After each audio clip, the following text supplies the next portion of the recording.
ಹೋದ ವರ್ಷ ಕಂಪ್ಲೀಟ್ಲಿ ನನ್ನ ಲೈಫ್ ಟೈಮ್ ಅರ್ಧ ವೇಸ್ಟ್ ಆಗಿಬಿಡ್ತು. Police station, complaint, court, lawyer, ಖರ್ಚು ಇವೆಲ್ಲ ನೋಡುವಾಗ ಅನಿಸುತ್ತೆ ನಮ್ಮ ಭಾರತೀಯ ಕಾನೂನು ವ್ಯವಸ್ಥೆ ಚೆನ್ನಾಗಿಲ್ಲ.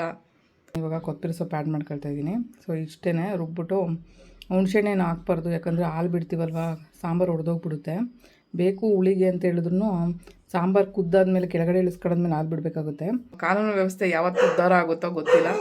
ನಮ್ಮಂಥವ್ರಿಗೆ ಯಾವತ್ತು ಹೋಗಿ ಸ್ಟೇಷನ್ ಮುಂದೆ ನಿಂತಿದ ತಕ್ಷಣ ನಮ್ಗೆ ನ್ಯಾಯ ಸಿಗುತ್ತೋ ಆವತ್ತು ನಮ್ಮ ಕಾನೂನು ವ್ಯವಸ್ಥೆ ಉದ್ಧಾರ ಆಗೈತೆ ಅಂತ ಹೇಳ್ತೀನಿ. ಅಲ್ಲಿವರೆಗೂ ಉದ್ಧಾರ ಆಗಲ್ಲ. ಬೆಳಗ್ಗೆಯಿಂದ ಫುಲ್ ಮಲಗಿದ್ದೆ ಆಯಿತು, ಯಾಕೋ ಗೊತ್ತಿಲ್ಲ. ನೆನ್ನೆ ಅಮಾವಾಸ್ಯೆ ಇತ್ತು. ಸೊ ಅಮಾವಾಸ್ಯೆ ಹಿಂದೆ ಮುಂದೆ ಏನಾಗುತ್ತೆ ಅಂತ ಗೊತ್ತಿಲ್ಲ. ಸಿಕ್ಕಾಪಟ್ಟೆ ತುಂಬ ಹೆಂಗಂದರೆ ಲೋ ಫ್ರೀಕ್ವೆನ್ಸಿ ಆಗುತ್ತಲ್ಲ, ಹಂಗಾಗ್ಬಿಡುತ್ತೆ ನನಗೆ.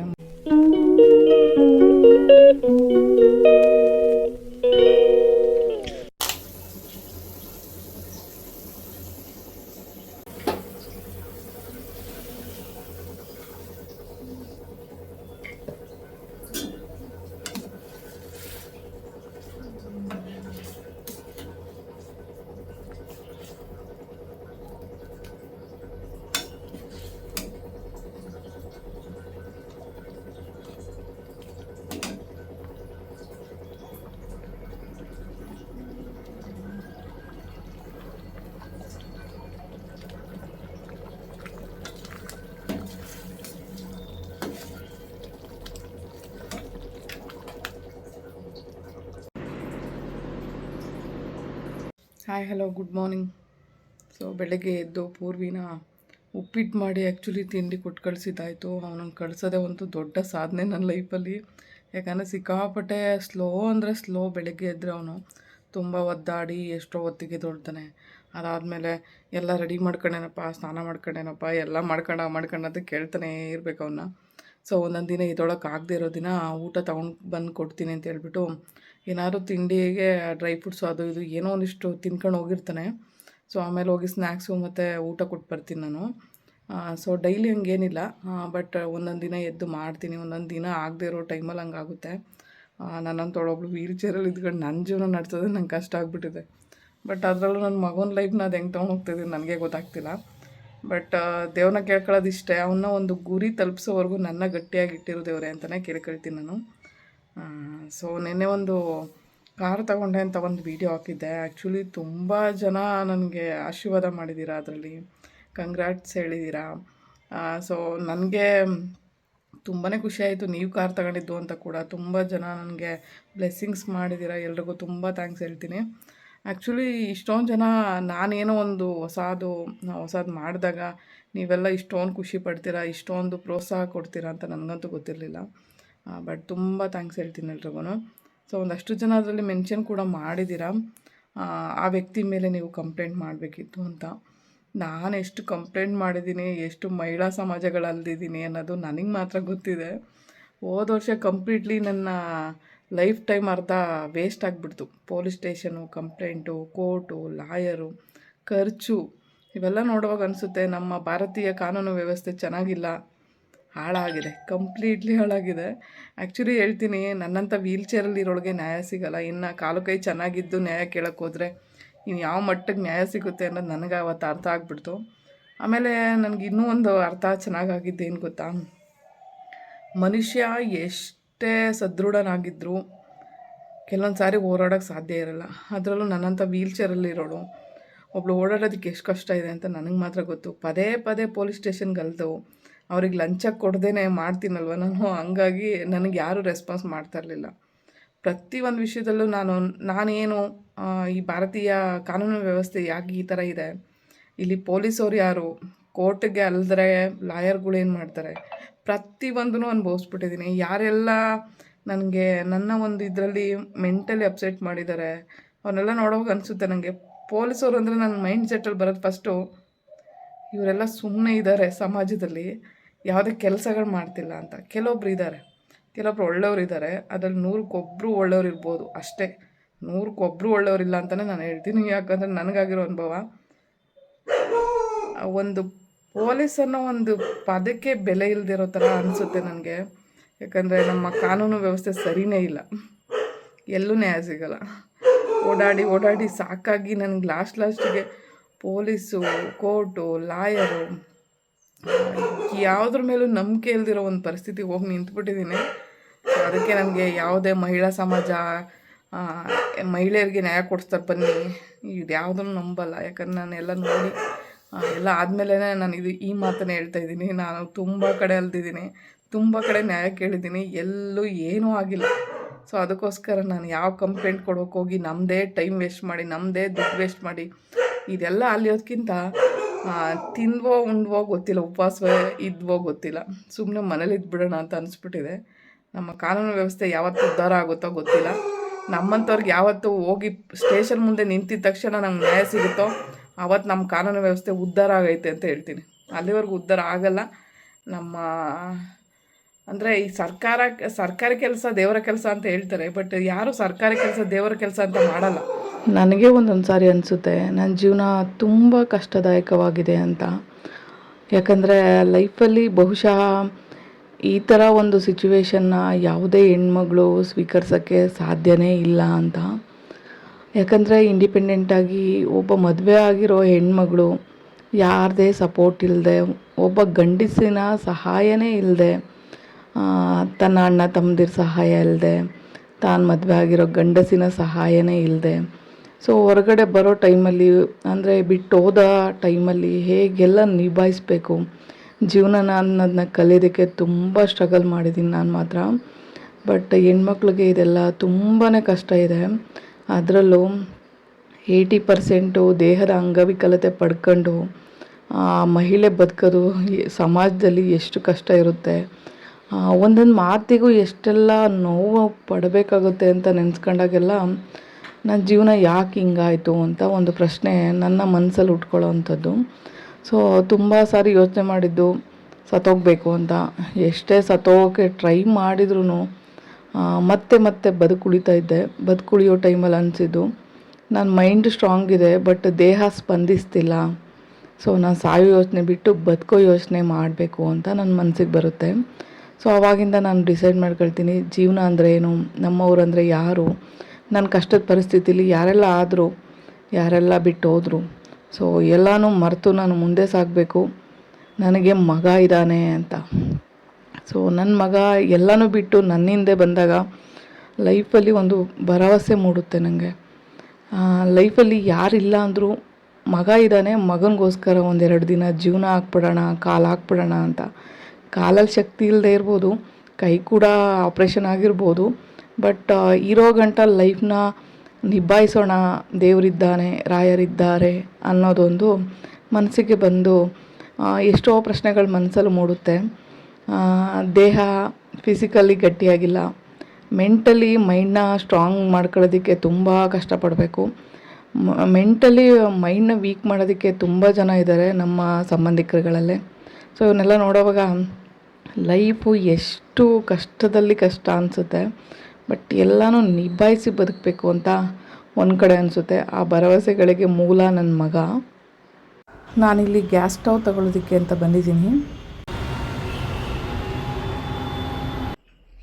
ತುಂಬ ದಿನ ಆದಮೇಲೆ ಚಿಕನ್ ತೊಗೊಂಡು ಬಂದಿದ್ದೀನಿ ಪೂರ್ವಿಗೆ. ಸೊ ಇವಾಗ ಮಾಡ್ತಾಯಿದ್ದೀನಿ. ಚಿಕನ್ಗೆ ಇವೆಲ್ಲನೂ ಫಸ್ಟು ಸ್ವಲ್ಪ ಫ್ರೈ ಮಾಡ್ಕೋಬೇಕು, ಆಮೇಲೆ ರುಬ್ಬೋದಕ್ಕೆ ಹಾಕಬೇಕು. ಹಾಗಾಗಿ ಇವಾಗ ಪ್ಯಾನ್ ಇಟ್ಟಿದ್ದೀನಿ. ಪ್ಯಾನ್ ಅಂದ್ಬಿಟ್ಟೆ, ಸಾರಿ. ಪೂರ್ವಿ ಫೇವ್ರೆಟ್ ಹಣ್ಣು ಆ್ಯಕ್ಚುಲಿ. ಸೊ ಇದಂತೂ ರೇಟ್ ಜಾಸ್ತಿ, ಬಟ್ ತುಂಬ ದಿನಗಳಾಗಿತ್ತು ಈ ಹಣ್ಣೇ ತಂದಿರಲಿಲ್ಲ. ಮಾರ್ಕೆಟ್ಗೆ ಹೋದಾಗ ಮಾತ್ರ ತರ್ತೀನಿ, ಬಟ್ ಇವತ್ತು ಮಾರ್ಕೆಟ್ಗೇನು ಹೋಗಿಲ್ಲ. ಬಟ್ ಹೊರಗಡೆ ಹೋಗಿದ್ದೆ, ಗ್ಯಾಸ್ ಒಲೆ ಪೂರ್ತಿ ಹಾಳಾಗಿದೆಯಲ್ಲ, ಸೊ ಅದನ್ನು ತರೋಣ ಅಂತ ಹೇಳ್ಬಿಟ್ಟು. ಸೊ ಅದು ಹೇಗಿದೆ ಏನು ಕತೆ ಅಂತ ನಾನು ನಾಳೆ ವೀಡಿಯೋದಲ್ಲಿ ತಿಳಿಸ್ತೀನಿ. ಯಾಕಂದರೆ ಇವತ್ತು ಗ್ಯಾಸ್ ಒಲೆನ ಕನೆಕ್ಟ್ ಮಾಡಿಲ್ಲ. ಸೊ ಇವತ್ತೊಂದಿನ ಅಡುಗೆ ಮಾಡಿಬಿಟ್ಟು ನಾಳೆಯಿಂದ ಗ್ಯಾಸ್ ಒಲೆನ ಕನೆಕ್ಟ್ ಮಾಡೋಣ ಅಂತ ಹೇಳ್ಬಿಟ್ಟು. ಸೊ ಇದು ಪೂರ್ವಿ ಫೇವ್ರೇಟ್ ಹಣ್ಣು, ಹಂಗಾಗಿ ತೊಗೊಂಡು ಬಂದೆ. ಅದ್ರ ಜೊತೆಗೆ ಒಂದು ಮಾವಿನ ಹಣ್ಣು ಸಖತ್ತಾಗಿದೆ ನೋಡಿ, ತೋತಾಪುರಿ. ಸೊ ಇವಾಗ ಖಾರ ರುಬ್ಬೋದಕ್ಕೆ ಹಾಕೋಬೇಕು, ಬಟ್ ಇನ್ನೊಂದು ಸ್ವಲ್ಪ ಇದನ್ನೆಲ್ಲ ಹಾಕಿ ಫ್ರೈ ಮಾಡಬೇಕು. ಸೊ ಇದೊಂದು ಚೂರು ಫ್ರೈ ಆಗಲಿ.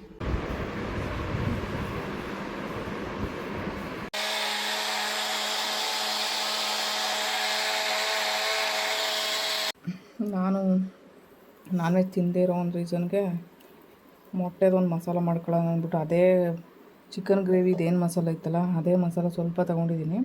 ಸೊ ಇನ್ನೂ ನಾನು ಧನ್ಯ ಪೌಡ್ರ್ ಇದಕ್ಕೆ ಆ್ಯಡ್ ಮಾಡಿಲ್ಲ. ಸೊ ಅದನ್ನು ಹಾಕೊಂಡು ಮಿಕ್ಸ್ ಮಾಡಿಬಿಟ್ಟು ಮೊಟ್ಟೆ ಇದೆ, ಸೊ 2 ಬೇಯಿಸಿದ್ದೀನಿ, ಅದನ್ನು ಕಟ್ ಮಾಡಿದ ಒಳಗಡೆ ಹಾಕಿದರೆ ಮೊಟ್ಟೆ ಮಸಾಲ ರೆಡಿ ಆಗುತ್ತೆ.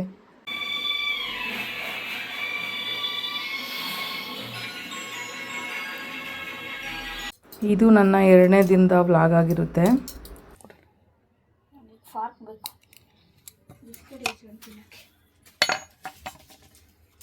ಬೇಗ ಟ್ಯೂಷನ್ ಟೈಮ್ ಆಗುತ್ತಪ್ಪ. ಬೆಳಗ್ಗೆಯಿಂದ ಫುಲ್ಲು ಮಲಗಿದ್ದೆ ಆಯಿತು, ಯಾಕೋ ಗೊತ್ತಿಲ್ಲ. ನೆನ್ನೆ ಅಮಾವಾಸ್ಯೆ ಇತ್ತು. ಸೊ ಅಮಾವಾಸ್ಯೆ ಹಿಂದೆ ಮುಂದೆ ಏನಾಗುತ್ತೆ ಅಂತ ಗೊತ್ತಿಲ್ಲ. ಸಿಕ್ಕಾಪಟ್ಟೆ ತುಂಬ ಹೆಂಗಂದರೆ ಲೋ ಫ್ರೀಕ್ವೆನ್ಸಿ ಆಗುತ್ತಲ್ಲ, ಹಂಗಾಗ್ಬಿಡುತ್ತೆ. ನನಗೆ ಮೈಂಡೇ ವರ್ಕ್ ಆಗೋಲ್ಲ, ತುಂಬ ಹುಷಾರಿಲ್ದಂಗೆ ಆಗಿಬಿಡುತ್ತೆ. ಏನಕ್ಕಾಗ್ತಿದೆ ಅಂತ ನನಗೂ ಅರ್ಥ ಆಗಿಲ್ಲ. ಸೊ ತುಂಬ ಹುಷಾರಿಲ್ದಂಗೆ ಮಲಗಿಬಿಟ್ಟಿದ್ದೆ ನಾನು. ಸೊ ಇವಾಗ ಎದ್ದು ಬಂದಿದ್ದೀನಿ. ಸೊ ಬೆಳಗ್ಗೆಯಿಂದ ಯಾವುದು ವೀಡಿಯೋ ವ್ಲಾಗು ಏನೂ ಮಾಡಿಲ್ಲ. ಸೊ ಪಾತ್ರೆಗಳೆಲ್ಲ ಬಿದ್ದಿದ್ದಾವೆ. ಸೊ ಇವಾಗ ಬೇಳೆ ಇಟ್ಟಿದ್ದೀನಿ, ಬೇಳೆ ಬೇಯ್ತಾ ಇದೆ. ಸೊ ಅದಕ್ಕೆ ಅದ್ರ ಜೊತೆಗೆ ನುಗ್ಗೆ ಸೊಪ್ಪು ಹಾಕೋಣ ಅಂತ. ಆ್ಯಕ್ಚುಲಿ ಇದು 3 ದಿನದ ಹಿಂದೆದು ನುಗ್ಗೆ ಸೊಪ್ಪು. ಸೊ ಒಂಥರ ಆಗ್ಬಿಟ್ಟಿದೆ. ಯಾಕಂದರೆ ಫ್ರಿಡ್ಜಲ್ಲೂ ಇಡಬಾರ್ದು ಅಂತೇಳಿ ಇಟ್ಟಿಲ್ಲ ನಾನು. ಇಟ್ಟರೆ ಸ್ಮೆಲ್ ಬರುತ್ತೆ ಈ ಸೊಪ್ಪು. ಸೊ ಹೂವು ಮತ್ತು ಮೊಗ್ಗು ಆಗಿರೋಂಥದ್ದನ್ನ ತಂದುಕೊಟ್ಟಿದ್ರು ಒಬ್ಬರು ಹಲಸಿನ ಹಣ್ಣು ಜೊತೆಗೆ. ಹಲಸಿನ ಹಣ್ಣು ಪರ್ಚೇಸ್ ಮಾಡ್ತೀನಿ ನಾನು ಅವ್ರ ಹತ್ರ. ಸೊ ನೆನ್ನೆ ಸಾಯಂಕಾಲ ನೀಟಾಗಿ ಬಿಡಿಸಿಟ್ಟೆ ನಾನು.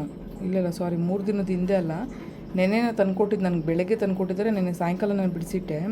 ಬಟ್ ಏನು ಮಾಡೋದು, ನೆನ್ನೆ ಸಾಂಬಾರು ಮಾಡೋಕ್ಕಾಗಲಿಲ್ಲ ನನಗೆ. ಚಿಕನ್ ಮಾಡಿದ್ನಲ್ಲ, ವೇಸ್ಟ್ ಆಗುತ್ತೆ, ಪೂರ್ವಿ ತಿನ್ನಬೇಕಲ್ಲ ಅಂದ್ಬಿಟ್ಟು. ಸೊ ಬಿಡಿಸಿಟ್ಟಿದ್ದೀನಿ. ಇವಾಗ ಒಂದಷ್ಟು ಹೂವು ಎಲ್ಲ ಹಾಳಾಗಿದೆ, ಅದನ್ನೆಲ್ಲ ತೆಗೆದ್ಬಿಟ್ಟು ಉಪ್ಸಾರು ಮಾಡ್ತೀನಿ. ಯಾಕಂದರೆ ಬೆಂಗಳೂರಲ್ಲಿ ಹೇಳಬೇಕು ಅಂದರೆ ನುಗ್ಗೆ ಸೊಪ್ಪು ಸಿಗೋದೇ ಕಷ್ಟ. ಸೊ ಅದರಲ್ಲಿ ಈ ಥರ ಸೊಪ್ಪನ್ನ ಬಿಸಾಕೋದು ಬೇಡ ಅಂತ ಹೇಳ್ಬಿಟ್ಟು ಅಡುಗೆ ಮಾಡ್ತಾಯಿದ್ದೀನಿ ಇವಾಗ. ಸೊಪ್ಪು ತುಂಬ ಒಳ್ಳೆಯದು ಮತ್ತು ಫ್ರೆಶ್ ಅಂತೂ ಸಿಗೋಲ್ಲ. ಸೊ ಇದನ್ನು ನಾನೇನು ಫ್ರಿಡ್ಜಲ್ಲಿ ಇಟ್ಟಿಲ್ವಲ್ಲ, ಚೆನ್ನಾಗಿರುತ್ತೆ ಬಿಡು ಅಂತೇಳಿ ಇವಾಗ ಹಾಕಿ ಉಪ್ಸಾರು ಮಾಡೋಣ ಅಂತ ಬಂದಿದ್ದೀನಿ. ಸರಿಯಾಗಿ ಅಡುಗೆನೂ ಮಾಡ್ಕೊಂಡು ತಿನ್ನೋಕ್ಕಾಗ್ತಿಲ್ಲ. ಏನಕ್ಕೆ ಸುಸ್ತಾಗ್ತಿದೆ, ಏನಾಗ್ತಿದೆ ಅಂತಲೇ ಗೊತ್ತಿಲ್ಲ. ಬೆಳಗ್ಗೆಯಿಂದ ವಾಮಿಟಿಂಗು, ಅಡುಗೆನೂ ಮಾಡಿಲ್ಲ, ಊಟನೂ ಸರಿಯಾಗಿ ತಿನ್ನೋಕ್ಕಾಗಿಲ್ಲ. ಹೆಂಗೋ ಆಗ್ತಾಯಿದೆ, ಹೇಳೋಕ್ಕೆ ಆಗ್ತಿಲ್ಲ. ತಲೆನೋವು, ತಲೆ ಭಾರ, ಒಂಥರ ಮೈಯೆಲ್ಲ ಜಡ ಏನಕ್ಕೆ ಆಗ್ತಿದೆ ಅನ್ನೋದು ಅರ್ಥನೇ ಆಗ್ತಿಲ್ಲ. ಯಾರಿಗಾದರೂ ಅಮಾವಾಸ್ಯೆ ಹಿಂದೆ ಮುಂದೆ ಏನಾದರೂ ಈ ಥರ ಆಗ್ತಿದೆ ಅಂದರೆ ಯಾರಿಗಾರು ಗೊತ್ತಿರೋ ದಯವಿಟ್ಟು ಕಮೆಂಟ್ ಹಾಕಿ. ನನಗೆ ಏನೂ ಗೊತ್ತಾಗ್ತಿಲ್ಲ, ಲೈಫೇ ಒಂಥರ ಆಗ್ಬಿಟ್ಟಿದೆ ನನಗೆ. ಸೊ ನುಗ್ಗೆ ಸೊಪ್ಪು ಹಾಕ್ಬಿಟ್ಟು ಹಾಲು ಬಿಟ್ಬಿಟ್ಟು ಮಾಡ್ತಾರಲ್ಲ, ಅದೊಂಥರ ಸಾಂಬಾರು. ಇನ್ನೊಂದು ಹಾಲು ಸಾರು ಬೇರೆ ಥರ ಬರುತ್ತೆ. ಸೊ ಅದನ್ನು ಒಂದಿನ ತೋರಿಸ್ಕೊಡ್ತೀನಿ. ಬಟ್ ಇವಾಗ ನಾನು ನುಗ್ಗೆ ಸೊಪ್ಪು ಹಾಕ್ಬಿಟ್ಟು ಹಾಲು ಬಿಟ್ಬಿಟ್ಟು ಮಾಡ್ತೀವಲ್ಲ, ಆ ಸಾಂಬಾರು ತೋರಿಸ್ತಾಯಿದ್ದೀನಿ.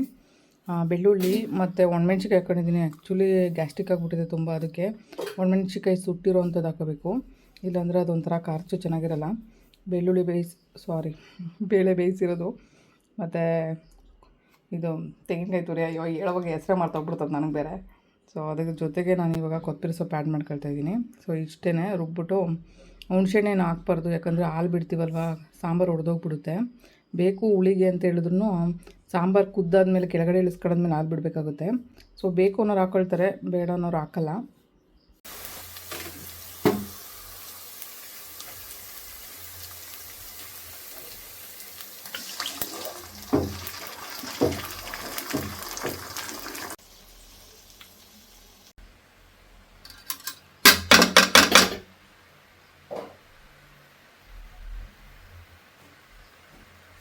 ಇವಾಗ ಖಾರ ರುಬ್ಬಿದಾಯಿತು. ಸೊ ಉಪ್ಸಾರು ಖಾರದ ತಗೊಂಡು ಕನ್ಫ್ಯೂಷನ್ ಆಗಿಬಿಡುತ್ತೈತೆ ಮಾತಾಡಬೇಕಾದ್ರೆ. ಸೊ ಬೇಯಿಸಿರೋ ಅಂಥದ್ದು ನುಗ್ಗೆ ಸೊಪ್ಪು ಮತ್ತು ಬೇಳೆ ಬೇಯಿಸಿರೋಂಥ ನೀರು, ಸೊಪ್ಪು ಬಸ್ಕಡಿದ್ನಲ್ವ ಆವಾಗಲೇ. ಸೊ ಅದೇ ನೀರಿಗೆ ಈ ಖಾರನ ಮಿಕ್ಸ್ ಮಾಡಬೇಕು. ಸೊ ಸಾಂಬಾರು ಚೆನ್ನಾಗಿ ಕುದಿಬೇಕಾದ್ರೆ ನಾವು ಸ್ವಲ್ಪ ಹಾಲು ಬಿಡೋದು. ಸೊ ಇವಾಗ ಮಿಕ್ಸ್ ಮಾಡೋಣ.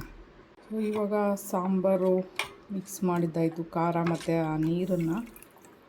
ಸೊ ಇವಾಗ ಕುದಿಯೋಕ್ಕೆ ಇಡೋಣ ಇದನ್ನು. ನೋಡ್ಕೊಂಡು ಮಿಕ್ಸ್ ಮಾಡಬೇಕು. ಜಾಸ್ತಿ ತೆಳ್ಳಗೆ ಮಾಡ್ಕೊಂಡ್ರೆ ಮತ್ತೆ ಸಾಂಬಾರು ಆಗಲ್ಲ, ಅದು ನೀರಾಗ್ಬಿಡುತ್ತೆ ಆಮೇಲೆ. ಸಾಂಬಾರು ಕುದೀತಾ ಇದೆ. ಸೊ ಇವಾಗ ಈ ಹಾಲನ್ನ ಹಾಕಬೇಕು. ಹಾಲು ಕಾಯ್ದಿಡ್ಸ್ಕೊಂಡಿರ್ಬೇಕು. ನುಗ್ಗೆ ಸೊಪ್ಪಿಗೆ ಮೊಟ್ಟೆ ಹೊಡೆದ್ರೆ ಸಖತ್ತಾಗಿರುತ್ತೆ. ಈ ಸಾಂಬಾರು ತುಂಬ ಟೇಸ್ಟಾಗಿರುತ್ತೆ. ಆಲ್ರೆಡಿ ಊಟ ಎಲ್ಲ ಮುಗೀತು. ನೋಡಿದರೆ ಇಷ್ಟೊಂದು ಪಾತ್ರೆಗಳಿದ್ದಾವೆ. ಸೊ ಅಡುಗೆ ಮಾಡಿದ ದಿನ ಸಿಕ್ಕಾಪಟ್ಟೆ ಪಾತ್ರೆ ಬೀಳುತ್ತೆ. ಬೆಳಗ್ಗೆಯಿಂದ ಯಾವುದೇ ವ್ಲಾಗ್ ಮಾಡಿಲ್ಲ ನಾನು. ಆ್ಯಕ್ಚುಲಿ ಇವಾಗ ನಾನು ಪಾತ್ರೆ ತೊಳೆದ್ಬಿಟ್ಟು ಮಲಗಬೇಕು. ನಾಳೆ ವೀಡಿಯೋ ಬರುತ್ತೆ. ಸೊ ಲೈವ್ ಆದರೆ ಬರ್ತೀನಿ ನಾಳೆ. ಸೊ ಓಕೆ, ಎಲ್ರಿಗೂ ಬಾಯ್, ಗುಡ್ ನೈಟ್. ಏನಕ್ಕೆ ರಾತ್ರಿ 12:30 ಆಯಿತು? ಏನಕ್ಕೆ ಬಂದಿದ್ದೀಯ ಇಲ್ಲಿ ನೀನು? ಏನಕ್ಕೆ ಬರ್ತಾಯಿದ್ದೀಯ ಇಲ್ಲಿ? ಪೂರಿ ಮಲ್ಕೊಂಡನ್ ಬಿಡು. ಪೂರಿ ಪಾಚ್ಕೊಂಡವನೆ, ಪೂರಿ ಪಾಚ್ಕೊಂಡವನೆ. ನಡಿ ನೀನು, ನೋಡಿ ನಾಟಕ ಹೊಡ್ಕೊಂಡು ಬರಬೇಡ ಇಲ್ಲಿ ನೀನು. ನೋಡಿ ನೀನು ರಾತ್ರಿ ಎಲ್ಲ ಅದು ಇದು ಬಾತ್ರೂಮಲ್ಲಿರೋ ಬಕೆಟು ಜಗ್ಗು ಎಲ್ಲ ತಗೊಂಬಂದು ಅಡುಗೆ ಮನೆಯಿಂದ ಇದಕ್ಕೆ ರೂಮ್ಗೆ ಎಲ್ಲ ಕಡೆ ಎಲ್ಲೆಲ್ಲಿ ಬೇಕೋ ಅಲ್ಲಿ ಎಸಿತೀಯಲ್ವಾ, ಅದಕ್ಕೆ ನಿನ್ಗೆ ಅದನ್ನ ಹಾಕಿರೋದು. ಅದು ಹಾಕಿದ್ರೆ ಜಾಸ್ತಿ ತೀಟೆ ಮಾಡೋಕ್ಕಾಗಲ್ಲ ನೀನು ರಾತ್ರಿ ಹೊತ್ತು ಮಾತ್ರ ಇವಾಗ ಅದನ್ನು ಹಾಕ್ತಾಯಿದ್ದೀವಿ. ಯಾಕಂದರೆ ಅವನು ಎಲ್ಲ ಕಡೆ ಏನೇನು ವಸ್ತುಗಳಿದ್ದಾವೆ ಎಲ್ಲ ಎತ್ಕೊಬರೋದು, ಎಸೆಯೋದು, ನಡುಮನೇಲಿ ಎಲ್ಲ ತೀಟೆ ಜಾಸ್ತಿ ಮಾಡ್ತಾನೆ ರಾತ್ರಿ ಹೊತ್ತು. ಅದಕ್ಕೆ ಅದನ್ನು ಹಾಕಿದ್ರೆ ಸ್ವಲ್ಪ ಕಂಟ್ರೋಲಲ್ಲಿ ಇರ್ತಾನೆ ಅಂತ ನೈಟ್ ಹೊತ್ತು ಮಾತ್ರ ಹಾಕ್ತೀವಿ. ಗುಂಡ ಏನು ಮಾಡ್ತಾಯಿದ್ಯಾ? ಯಾಕೋ ಸಖತ್ ತೀಟೆ ಮಾಡ್ತಾನೆ, ದೊಡ್ಡವನಾದ್ರೂ ತೀಟೆ ಮಾಡ್ತಾನೆ. ಸುಮ್ಮನೆ ಮಲ್ಕೊಂತಾವ, ಏನೋ ಮಾಡ್ತಾಯಿದ್ಯಾ?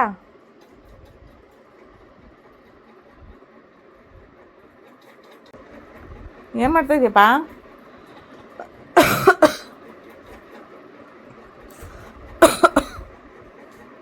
ವಿಡಿಯೋ ಇಷ್ಟ ಆದರೆ ಒಂದು ಲೈಕ್ ಕೊಡಿ, ನನ್ನ ಚಾನಲ್ಗೆ ಸಬ್ಸ್ಕ್ರೈಬ್ ಮಾಡಿ. ಇನ್ನೂ ಇಷ್ಟ ಆದರೆ ಶೇರ್ ಮಾಡ್ಬೋದು, ಅನುಕೂಲ ಆಗುತ್ತೆ ನನಗೆ.